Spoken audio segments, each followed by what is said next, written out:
Yeah, it's fine. It's like a cat with charge. It's good. Okay, go. I got it.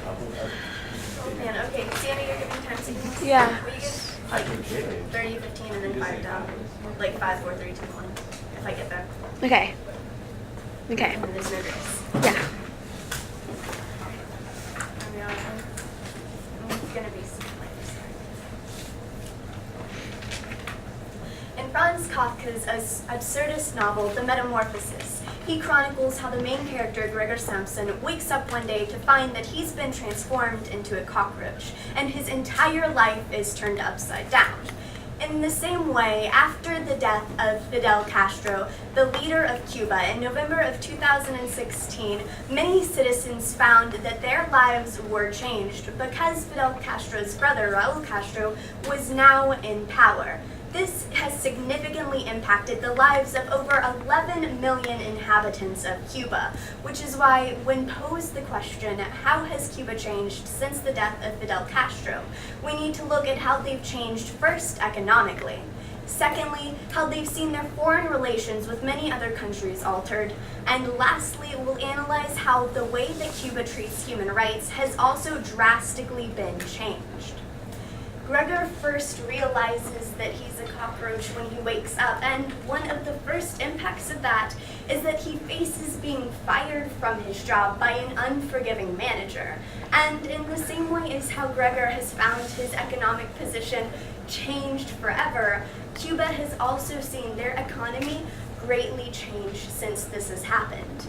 As Forbes pointed out on March 3rd of 2017, in a recent survey taken of almost 1,000 Cubans, only 30% of them have confidence that Raul Castro will be able to actually effectively improve their economy, despite the fact that Raul has made many changes, including, as it was pointed out in an article published by Al Jazeera on February 27th of 2016, allowing for a lot more privatization to take place.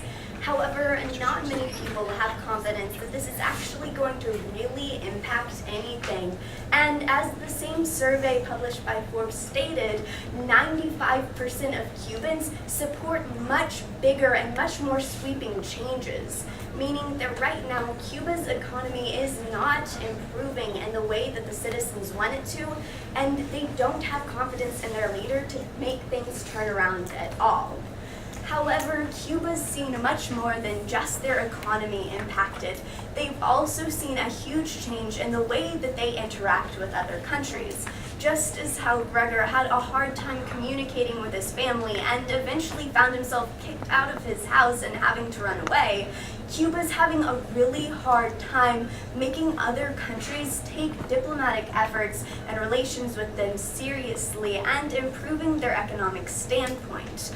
Although they've seen a rise in tourism, as it was explained in an article published by the BBC on March 1st of 2017, U.S. tourism has increased by 200,000 people since 2014, and many other countries have been influenced by them.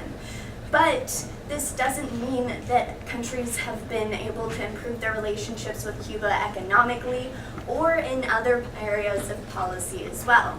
As it was pointed out in an article published by the Washington Post on February 12th of 2017, many countries have been swept by a rise of nationalism, most notably countries like France, Great Britain, and the United States that are driving factors in a lot of other countries' diplomatic decisions as well.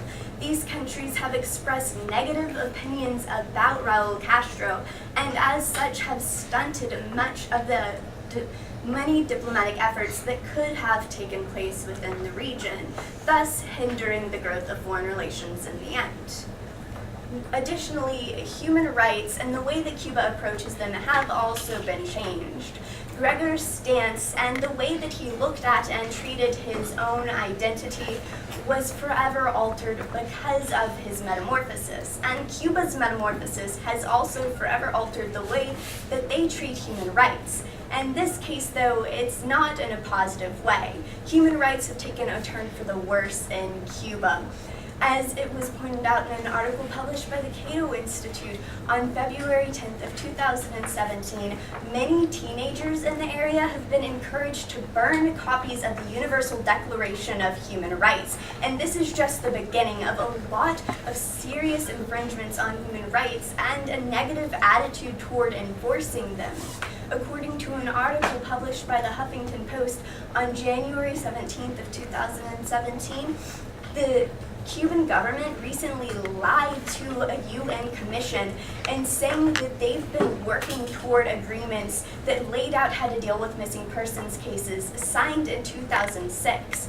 Cuba said that they were informing citizens of these agreements that they've signed and have been working on missing persons cases that in fact they have not been working on at all.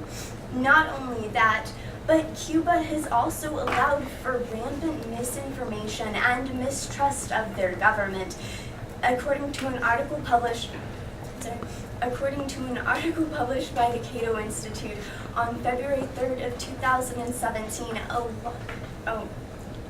Human Rights Watch on February 3rd of 2017, right now, Cuba is very high on their watch list. They're at a severe risk of infringing upon many human rights, including rights belonging to the LGBTQ+ community and women's rights as well. And so because of this, a lot of violations have happened since Fidel Castro's death, and we're able to see that the country has taken a turn for the worse.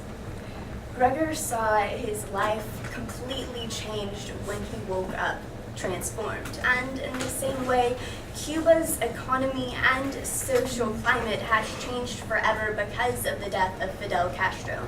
Which is why, when posed the question, how has Cuba changed since the death of Fidel Castro, I have to say that economically they've come to see a slowing down of growth and dissatisfaction. Secondly, as far as foreign relations are concerned, they've come to a halt. And lastly, human rights have also been severely mistreated. Right now, Cuba's metamorphosis isn't going positively. It's in fact changing them negatively.